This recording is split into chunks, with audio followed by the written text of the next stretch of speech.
Hubbard. Welcome to First Amendment Day. Thank you, Amanda. One bit of housekeeping before I get us started.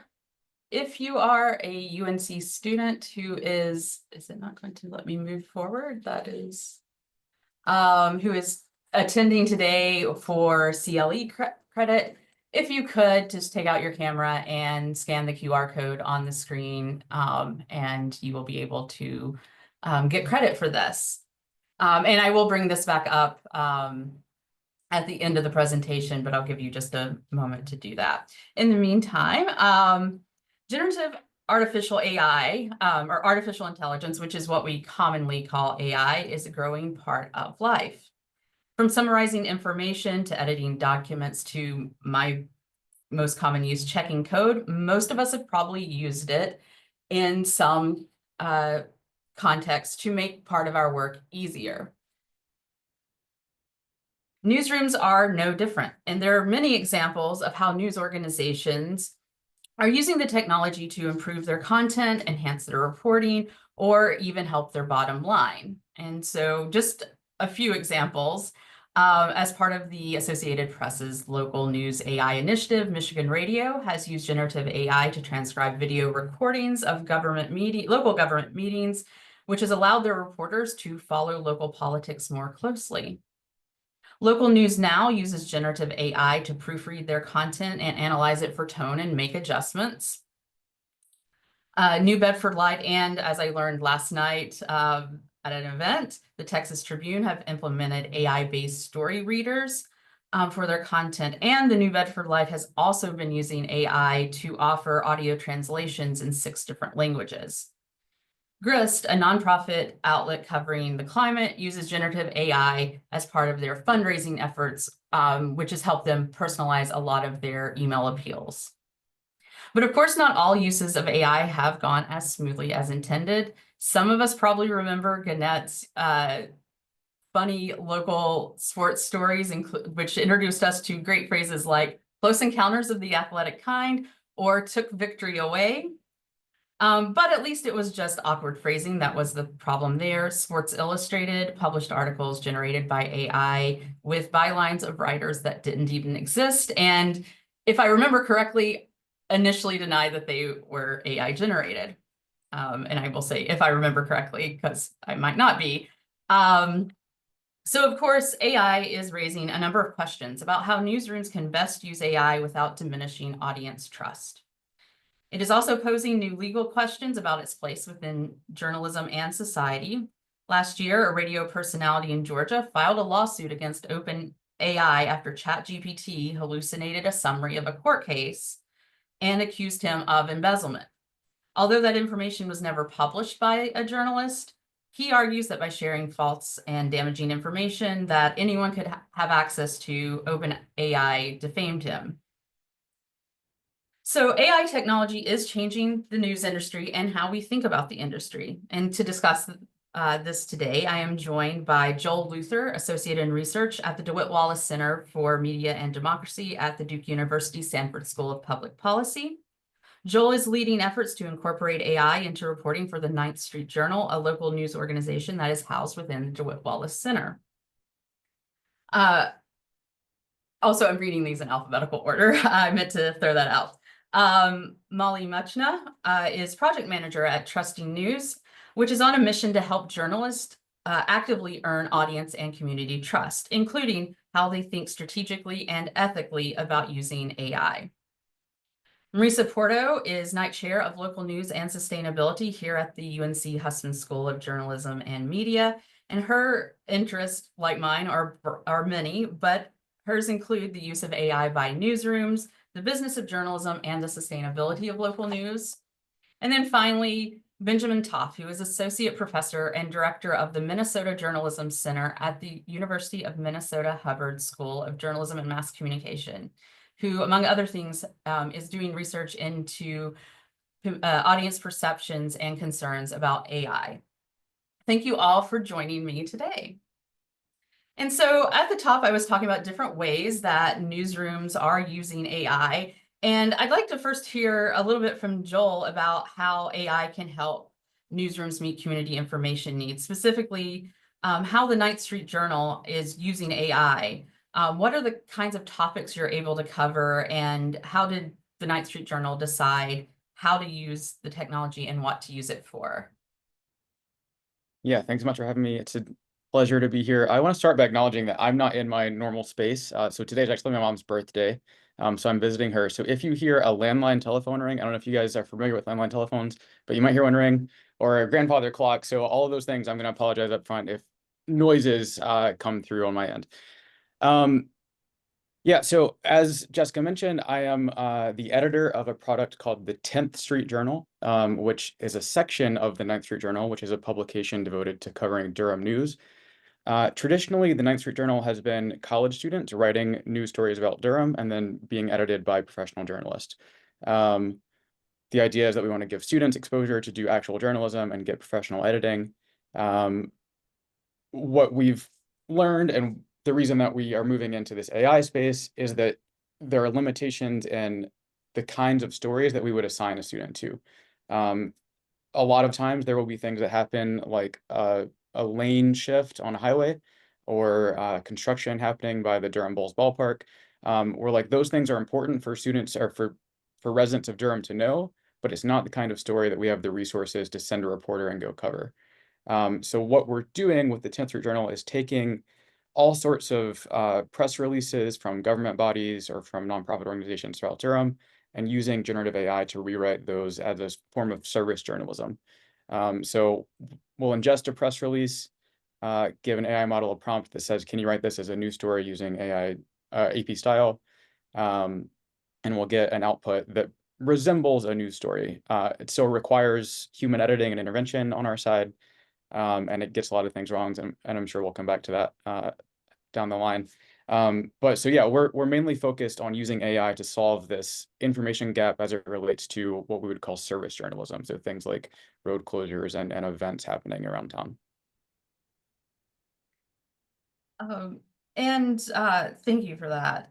What are some other ways that all of you have seen? I named some, but some other ways you've seen AI being incorporated into journalism. It doesn't have to be local specific, but that is, I think, sort of the framing of this. I'll jump in and say one of the things I've seen, and I've been watching interesting ideas from news anchors in India, China, and the US. AI news anchors. There's an organization called Channel One. It's an AI-powered newsroom with AI-generated reporters who are speaking in different languages and sharing news. So that's pretty. It seems to be growing right now. And then I would add, of course, content creation. You know, AP, Bloomberg, all of those folks are doing content creation. The most recent one that I came across was something called Belstad, which was put together by a Swarthmore University student, and it is all AI generated news site. Are there any uses that aren't? Oh, Ben, sorry, I saw your. Yeah, I was going to say there's so in addition to that, there's also a number of investigative journalism projects that are using AI. Two of the winners of the Pulitzer last year, or this year, I should say, disclosed the use of AI as part of their investigative work. Largely, often this involves going through large amounts of documents, public records that were received through Freedom of Information Act requests or other kinds of investigative tactics, but it's the scale of it that otherwise wouldn't be possible to analyze without these tools. And so, there are those kinds of use cases that I think people who are excited about the possibilities are often pointing to as kind of, positives that have come from using AI. Are there uses besides reporting and besides like fundraising appeals as far as sustainability, and something we'll get to a little bit later, but are there other uses that are happening within newsrooms that are kind of more behind the scenes? Sure. I mean, there's effort to use AI for audience insights to increase engagement and and then also subscriptions. I mean, that's an area that is really helpful from a sustainability standpoint. There are efforts at serving personalized advertisements to people, to subscribers, to help improve their interest in their ad services, the same as is being done right now with news. So there are some other aspects of AI that are being used for sustainability. Yeah, I think one of the other interesting use cases that I'm aware of is a newsroom based out of Belgium that's using AI to completely cross formats. So they'll publish a story on their website, and then they have a workflow that engages a whole suite of tools to generate a script for a TikTok video. Then they create a generative face that looks like a robot that is reading the script for the TikTok video. So they can, within a matter of minutes, have a TikTok video translation of their article. So I think like getting the reporting and the journalism in front of new audiences and new formats is also a way that shows a lot of promise.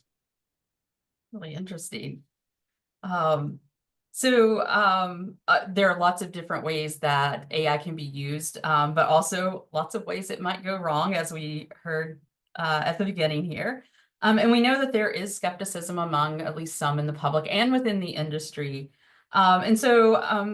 Ben, what are some of the main concerns that people have about AI, particularly about how when it's used to make news?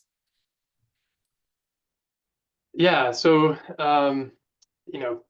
oftentimes people's knowledge of and understanding of what it is that journalists do and what news organizations do is pretty limited to start.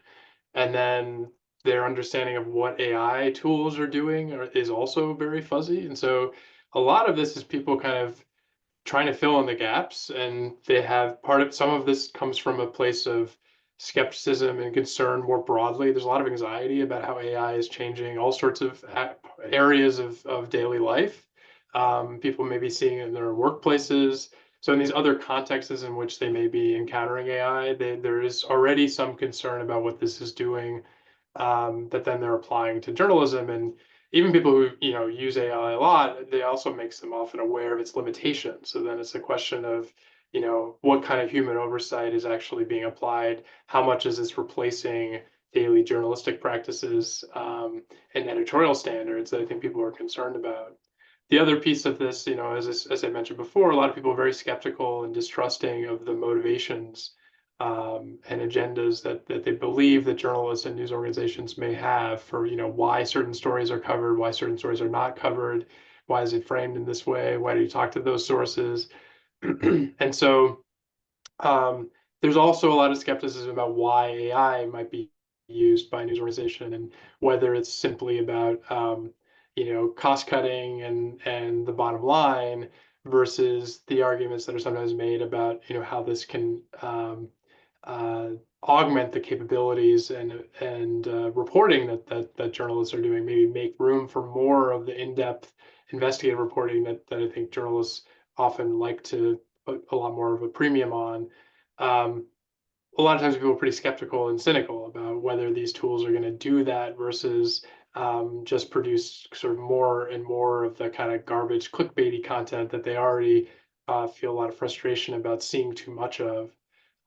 So that's I think the other kind of undercurrent here.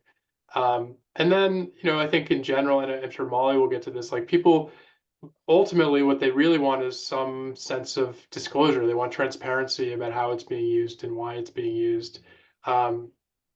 With some caveat that I think people will also say, like, they're not really going to spend a whole lot of time paying close attention to those disclosures, but they do want to be reassured that there is, that is being made available to them, that information is, that it's not just, they're not being manipulated, they're not being misled, that when they're seeing an article with the byline, that it is really from a journalist. And I think, there is this perception that exists among some people, even those like sort of applied investigative projects that rely on AI.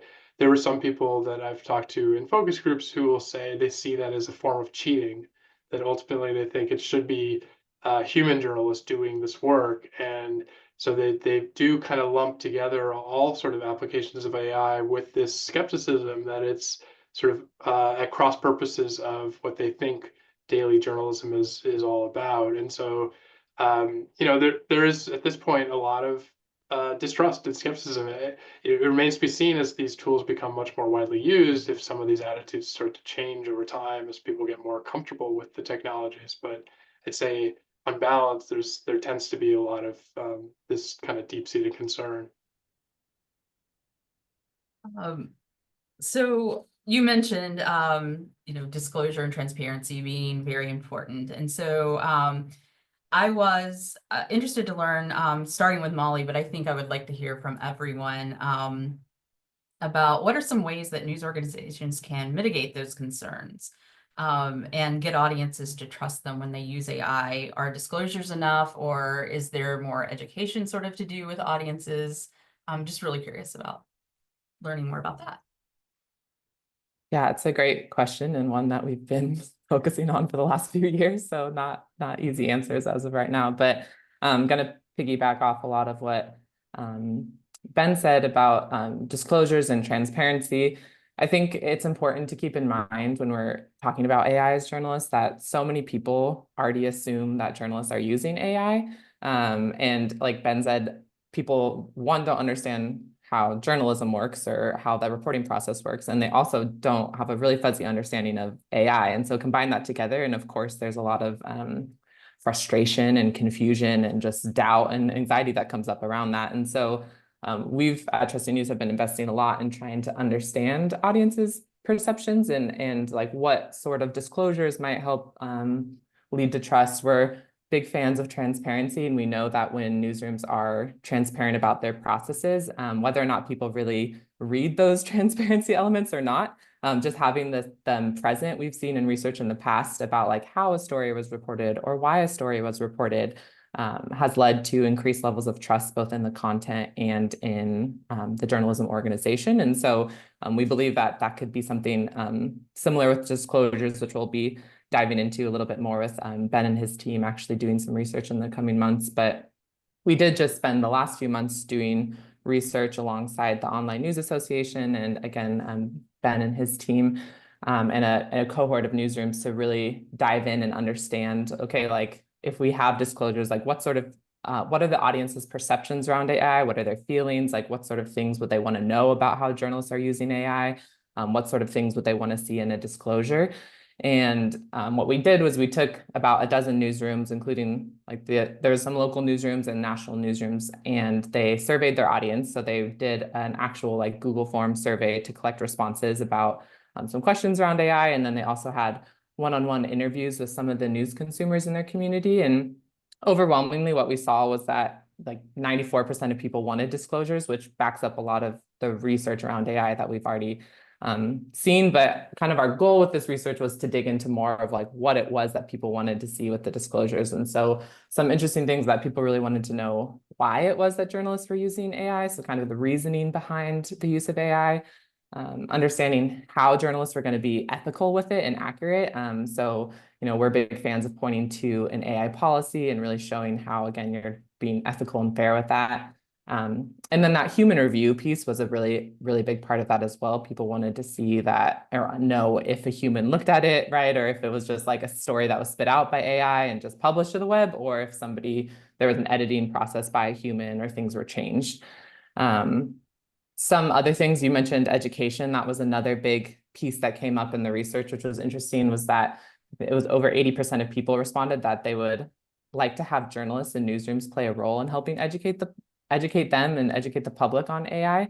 I think about my parents who are in the boomer generation, and I just saw them recently, and they have so much fear, and like even though they're pretty tech savvy people, still don't have such a limited understanding. And I think a lot of people are feeling that way, right? Like AI means many different things, many different people. And so it was interesting that so many people were saying they wanted journalists or newsrooms to play that education role and help facilitate that learning and conversations. And so we have some ideas around how journalists could potentially provide, workshops in their community. They could potentially provide like resources and just even when using AI, help kind of explain like, what is AI? What does that mean when you're using it? What is the tool you use? Like, how did that work? And so those are some basics. Again, we're excited to dig into some more research with Ben in the coming months and some other newsrooms to figure out more about how disclosures possibly can, if disclosure language can lead to trust building. But those are some of the basics, I think, in terms of earning trust. I would be interested to hear from Joel about how the 9th Street Journal is tackling that as well. Yeah. We from the beginning had disclosure as one of our top priorities. So we weren't going to do the Sports Illustrated route and make fake names. We assigned a separate section of the website for all articles that are created by AI or that use AI. And it's branded differently. So the main publication is the 9th Street Journal, which is a famous street in Durham. The AI product is called the 10th Street Journal, which does not exist. And we're kind of using that to nod at like, hey, the AI hallucinates. The AI can get things wrong. So we're having a little bit of fun and like, I think poking a little fun at us admitting we know the limitations of AI. Every story we publish has a byline that it's written by the 10th Street Journal. And then at the bottom of every story, a disclosure that says this article was generated by AI and reviewed by human editors. And as Molly was saying, we think that review piece is crucial for the reader to know, like, we're not just taking the output of an AI model and putting it on our website. Because as I've mentioned, there are sometimes egregious errors in what the AI comes out with. So we want our readers to know that they're still getting the level of professional editing they get on our 9th Street stories is still being applied to those 10th Street stories. Yeah, and I would just add too, there is real variation too in terms of like what use cases of AI people are more or less comfortable with. And, when it comes to say using Otter AI to transcribe your interviews, a lot of people would say like that's not that far removed from like using spell check or other sort of technology tools that we're all sort of used to now in the course of writing, putting a story together. A lot of people didn't necessarily feel like they needed disclosure in all cases, although some people did feel like any kind of use was necessary to disclose versus like using AI to generate entire draft of a story. And so trying to figure out what that what those lines are that audiences are looking for, I think is part of the tricky thing that everyone's trying to navigate. The other big part of this though, too, is like within Newsroom, there's one thing the organization sets these standards and has these disclosures. It's another thing how you police within your organization, your reporters using some of these tools maybe on their own. And that was one of the things that came up in the focus groups that we held. Like the as much as people like to see disclosure and sort of editorial policy about the use of AI, there were a lot of questions about how well this could be enforced and who is policing within the newsroom, and how could they be sure that these tools weren't being used in the news gathering or reporting beyond what it says in the policy. And I think this is only going to become a larger and larger issue in newsrooms as, often the sort of first adoption of technology happens at that level as people find tools that make their day-to-day practices a little bit more efficient, not always, in line with editorial policies of news organizations. And so figuring out that together, I think is a challenge that more and more newsrooms are going to be facing as these tools are more widely used. Yeah, I'm just going to jump in. Thanks, Ben, for bringing that up, that people definitely do have differing levels of comfort based on obviously what AI is used for. Content creation, people are more uncomfortable with, whereas, yeah, spell check, Otter AI, transcribing meetings like that, people feel much more comfortable with those sorts of use cases. And I think something interesting that we learned in this research we just did was that it's really audience dependent. So obviously some news publications or some local news outlets have a much more tech savvy audience, whereas some have not at all, like maybe haven't used AI at all. And so part of that is really, I think, first understanding kind of what your audience is. Like each newsroom and each journalist has to do some talking to their audience to understand, where they're at, what sort of things they feel comfortable with being disclosed or not, because that was an interesting piece that we saw, that it did definitely vary based on the newsroom. I actually wanted to return to something you mentioned, AI policies in newsrooms, and I was curious if what specifically should be within one, or is that still very nebulous and up for debate? I assume it's that, but I would be curious what we're seeing in terms of those.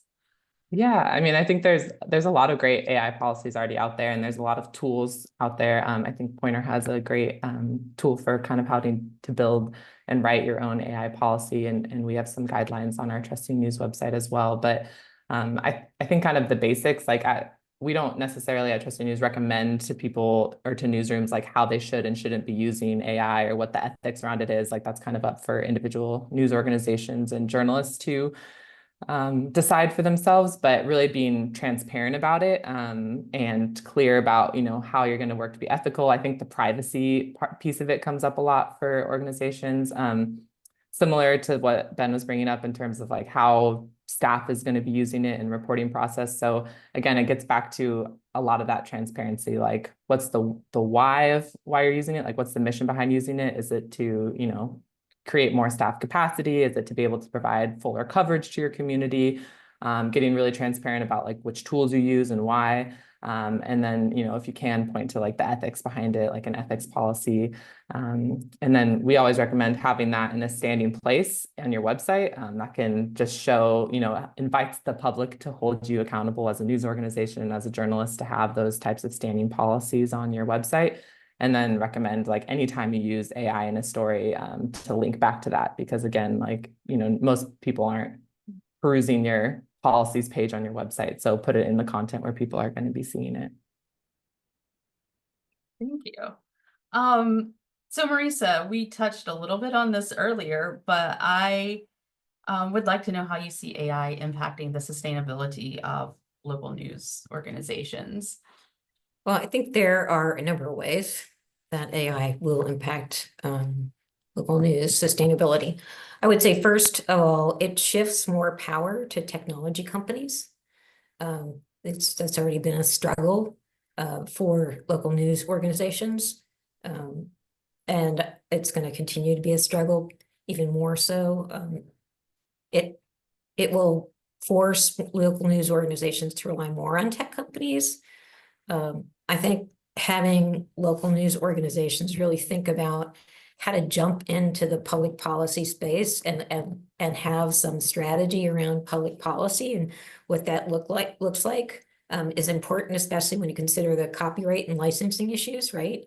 We have some AI companies that are contracting with news organizations to use their work, but others are not. And, we have the lawsuits from the New York Times and Tribune and other companies for suing for use of the copyright use. So I think understanding or developing the news industry, developing a strategy around public policy as it relates to the monopolies that exist in the tech platforms. That's important to consider from a sustainability standpoint. I mean, there's operational efficiencies, obviously, right? Automated transcription, translation, data analysis, all of that to help either increase news output or in some cases for some news organizations, I'm sure it will be to consolidate, right? Depending on what their needs are for their newsroom. I think also the data analysis that can happen with AI to spot trends and inform business decisions can be a plus from an AI from a revenue perspective. I mean, while there will be some job displacement, I also think there'll be a lot of new positions. You already see them being created, like AI ethics officers and data analysts for news organizations. I mean, from a revenue standpoint, obviously targeted advertising, focusing on user preferences, which I talked about earlier, helps to increase ad revenue, and then subscription models, right? Personalized content encourages people to engage in your content and encourages subscriptions, right? So those are some ways that I think the news industry will be affected by this from a business perspective. I also think content creation and personalization is really going to be important in the subscriptions model, right?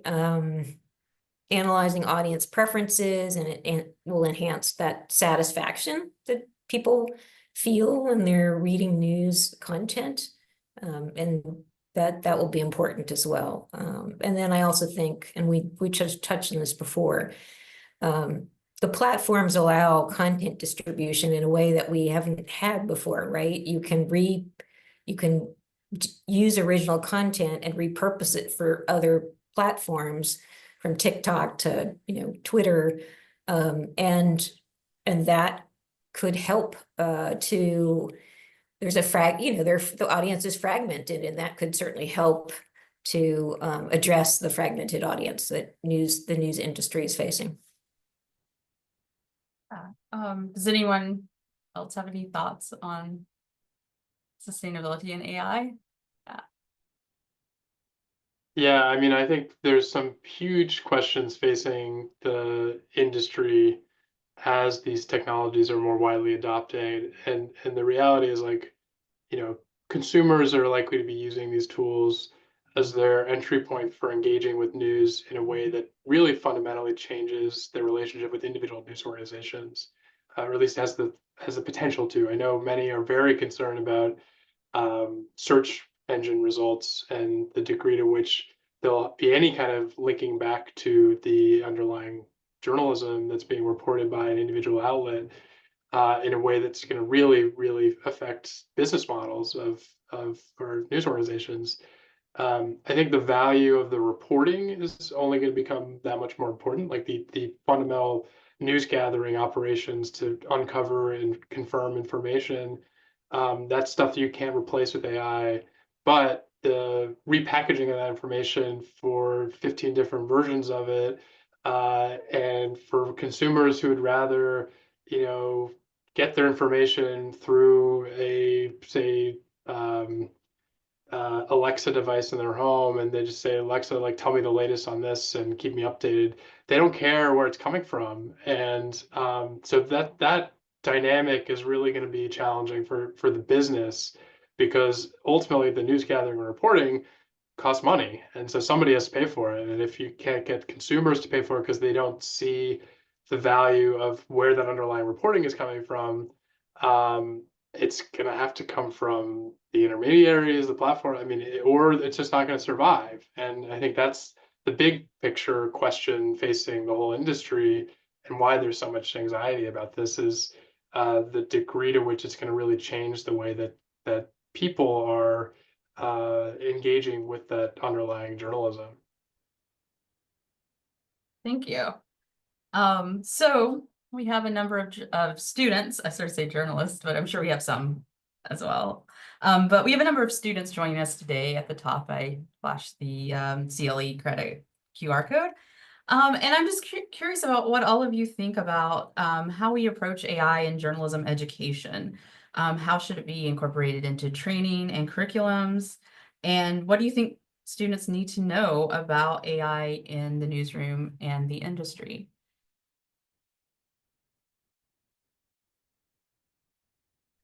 Well, I'll jump in. I will say there are a number of things that I think need to be addressed. AI literacy, right, which is incorporating into the curriculum so students understand AI and Gen AI. And we're talking about it as AI, but what we really mean in the conversation is Gen AI, giving a history of it, understanding what AI is versus Gen AI, so that students can have a foundation by which to work with the current technology changes, right? So I think that's where we start. Obviously, ethics. I would also say media literacy, right? Teaching students how to discern human content from AI content, so that they can be critical journalists to help help the audience be as critical as they are, right? They have to understand it first before they can help the audience understand it. And then I would also say working with professionals, either in the news business, computer scientists, technology folks, to develop sort of a robust AI education. I think those are all things that I think about. Anyone else? Okay. So sorry, I just noticed a question in the chat and got a little distracted. I apologize. So finally, we are of course talking about AI, generative AI specifically in journalism as part of First Amendment Day. So I have one final question for all of you. Is AI a tool for journalists, or is AI part of the press? And of course, I mentioned that one case against OpenAI, which is what made me start thinking about this. So I'm just curious what all of you think.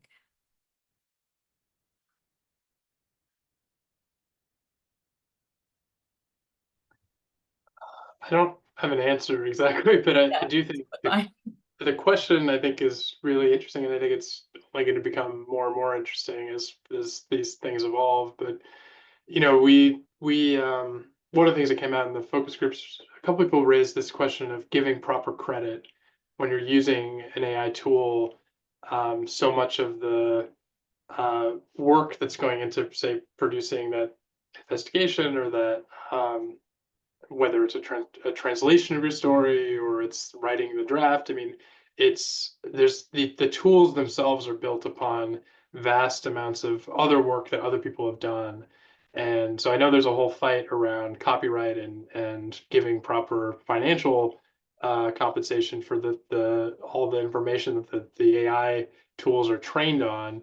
But there is also this question, I think, within journalism around like, what is it like? What is the proper way to give credit for these tools when you are relying on other people's work to make those efficiencies possible? And I think that's a really interesting question that we don't really know the answer to yet. I mean, we don't have clear norms around it because these things are so new.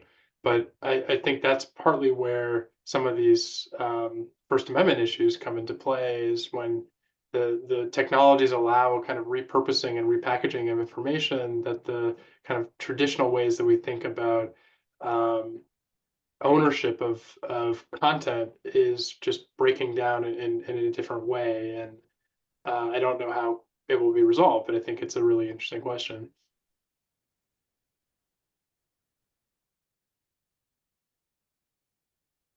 Anyone else? I think I'll jump in here and say, my feeling is that AI is a tool for journalists, right? It handles data, it handles repetitive tasks. It does not understand complex topics. It has hallucinations. It doesn't understand ethics. And most importantly, there's no human empathy involved in that. And that human interaction, it's not going to replace human interaction in the journalism field. You have to be in a room with someone whose loved one died in a terrible way to understand their suffering and be able to share their story in a thoughtful and thoughtful way for readers and the audience to share in that story. I think that's the big differentiation moment for me, which is there is no empathy in AI. It's just a tool.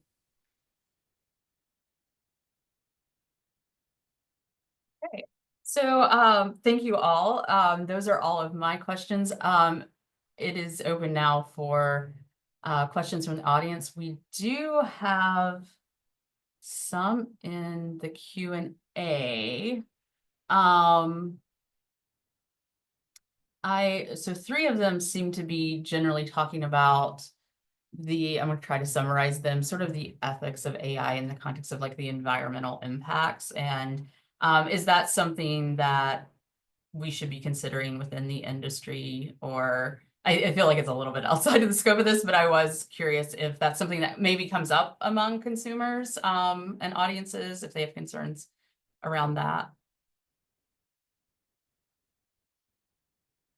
Yeah, I'll just say from the perspective of a newsroom that's implemented some of these tools and have communicated that to the readers, that we've heard from readers specifically about the environmental concerns. When we launched it, we had a very public post. We're launching this product, we're using these tools. Immediately got a flurry of emails from, I mean, and this is Durham, so residents of Durham who were concerned about consequences to the environment and how we were reconciling with that ethically. So I think that's something that people in this world need to think about and need to consider the implications of before they were to roll out a product like this. And I don't know that I have a great answer for it, but it's definitely something that should be on journalists' mind before they get into the space, I think. So the next question, I feel like we've probably sort of talked about this one, but how do you discern the difference between work taken from others and a hallucination of AI or a mixture? I'm not entirely certain what the question is asking, but I think maybe what is how audiences might discern, if we have thoughts about that. I mean, I think this is part of the challenge. It is difficult. It's part of the need for this disclosure, but also one of the concerns is, however, responsible news organizations are disclosing and being very clear about what is AI generated, what kind of human oversight there was, what human confirming of facts is in that reporting. There's going to be a lot of content that's out there on the internet that's going to be not doing that, that's not going to be disclosing, that's not going to be very transparent. And I think from the consumer side, from the public side, this is where that media literacy issue is going to become so important, is differentiating between sources that are doing that versus everything else. And the sort of cumulative effect of being inundated by so much AI generated, probably a lot of garbage content is what people are going to be seeing, how that's going to affect people's perceptions of the entire profession of journalism, which already is not so great. And so, yeah, I think making it easier for consumers to know what was generated by a human being who did some real reporting to confirm the facts of this information is going to be that much more and more important. There's one other piece of this which I think we haven't talked about, but it is something that I have some anxiety about. Is so much of journalism is actually involves phone conversations with sources.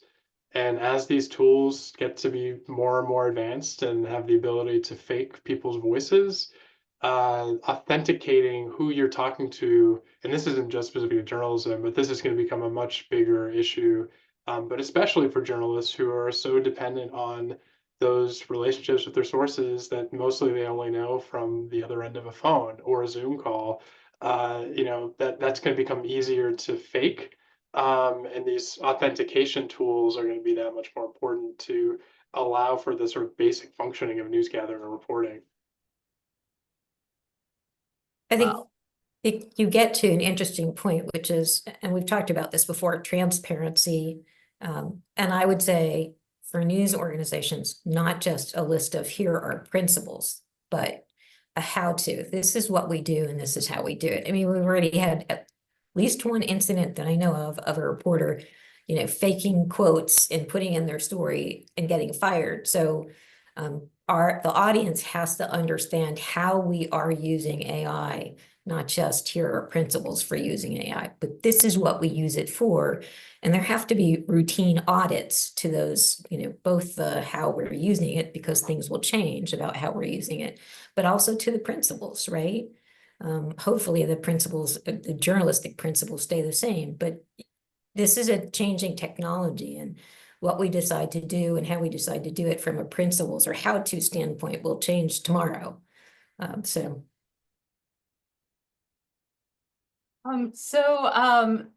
There's a follow-up on the question. Journalists use various sources to gain background information all the time, which are not cited or quoted in an article per se. How should we be thinking about the fuzziness between using AI as background and directly quoting it?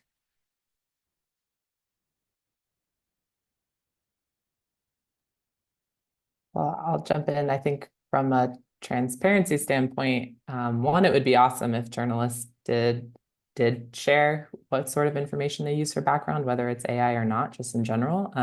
We work with some newsrooms who do this as a best practice, and again, like helping readers understand the journalism process when they really don't understand how reporting or journalism works. Like anything that you can do as a journalist to help clarify what that process looks like is really important, and sourcing is a big part of that, right? And people don't understand why maybe you are interviewing them, but that interview won't end up in a final story, or like how much background information you have to get to report some stories. So I think just general transparency about that would be great, but specifically around AI, I think again, like disclosing that, talking about it publicly is the route that I would suggest that most journalists take.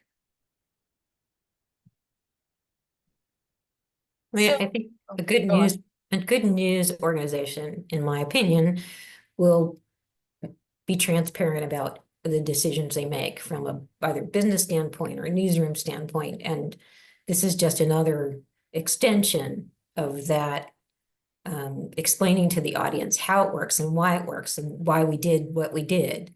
It's just, it's just that sort of ombudsman piece of the news puzzle helps to educate the public, and also develops a trust with the public about, your willingness to say we made a mistake, or your willingness to explain a tough decision, and that helps your audience to learn how to trust you. I had, as a editor in many local news organizations, I can tell you that you develop with your audience that kind of trust. And while they may not always appreciate why you did what you did, they appreciate that you told them.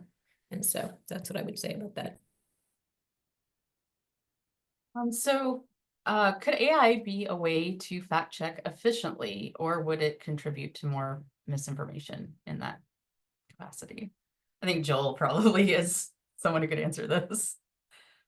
Yeah, and I'm going to actually piggyback on this and combine it with the other question about retrieval augmented generation, and just say that I think that there is tremendous promise, particularly with retrieval augmented generation, which, for those who aren't familiar, is the process of optimizing one of these large language models and feeding it a specific set of information that then it can reference as it produces answers. And I think there's been tremendous work done on that. Particularly the one example that stands out is at the Washington Post, who developed a climate chatbot that answers questions about climate, and it relies solely on their reporting. And it will not give you an answer that doesn't come from their reporting. If they haven't reported on the topic, it'll refuse to answer the question, and it links back to the reporting every time.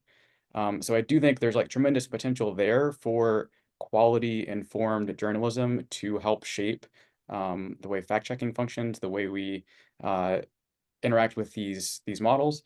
I am concerned about like the further fragmentation based upon resources among newsrooms. So like the Washington Post can do that. They have a tremendous tech team. They're able to do that. I've talked to an AI developer at a major local newspaper conglomerate company who intends to build all of their AI tools in-house. A smaller local newsroom that doesn't have those resources, I'm concerned about the ability to keep up in the game, and that fragmentation worries me a little bit.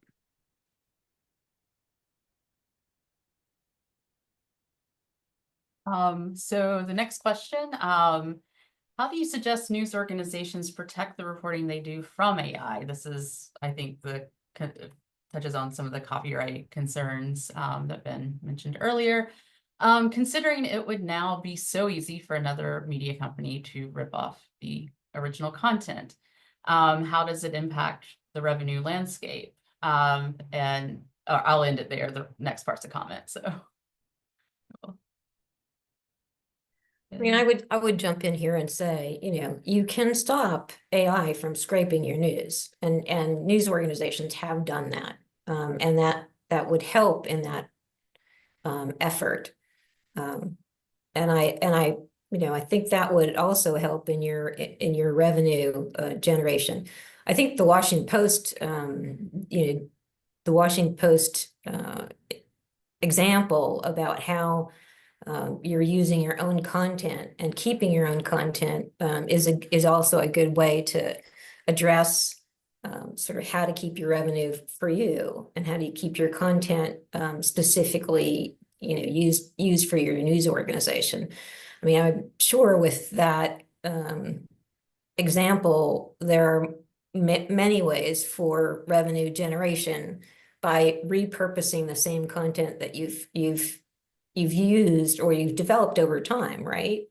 I mean, these news organizations have a treasure trove of information on various topics that easily could be sort of Wikipedia-like in their for their community, and that alone might give you another opportunity for advertising revenue as well. So I would say, it's important to safeguard your content and either develop some sort of relationship like some news organizations have, usually larger news organizations, to get some revenue from the use of their content by an AI company, or to use to disable the ability for AI to scrape your content.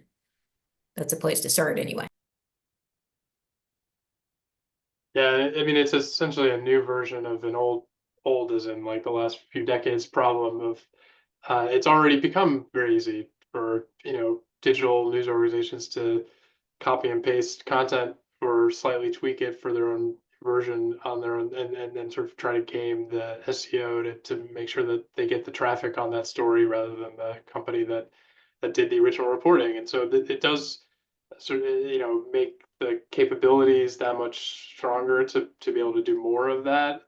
But fundamentally, I think more and more news organizations have moved towards trying to build revenue around subscription, partly for this problem that they recognize. The online advertising market has changed. They can't be so dependent on revenue coming from just clicks, but they need to build a real relationship with their audience so that they're willing to pay for their content, really differentiate what their value added is versus 15 other stories that may be on a similar topic that consumers may be seeing when they Google that subject. And so, I think it's just going to put more urgency around that kind of need to build that kind of relationship with the audience, which comes from a lot of other things beyond just the content itself, in terms of that ways in which you sort of serving needs in people's lives in their day-to-day way that they, things that are important to them. And so, I think it's just going to put more importance on that, that imperative. So I have one final question for each of you. What is the best case and worst case of uses of AI in journalism? Or another way of asking that, what excites you about this technology and what worries you?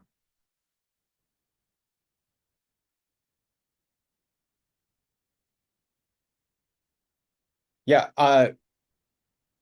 thing that excites me the most, and Jessica, you alluded to this at the beginning when you mentioned that you would mainly use AI for code review.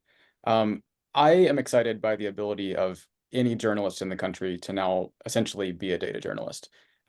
You no longer need specialized skills or training in order to access, and I say that with caveat, obviously that's helpful, and it's good for you to know what you're doing. But if you have no computer science coding knowledge and you ask ChatGPT to write you a Python script to analyze a large data set, it's going to do a pretty good job. And so that ability to sort of close the gap and like who is able to do what kinds of reporting, I think that's exciting and shows tremendous potential. The most concerning thing to me is the hallucinations and the lack of understanding around how AI works. So AI generally isn't knowledgeable. It's predicting the next most likely word or phrase to come in a sentence. And so I think people don't understand that, and people think the AI is going to give them knowledgeable, accurate answers. And so it concerns me that that's not always going to be the case.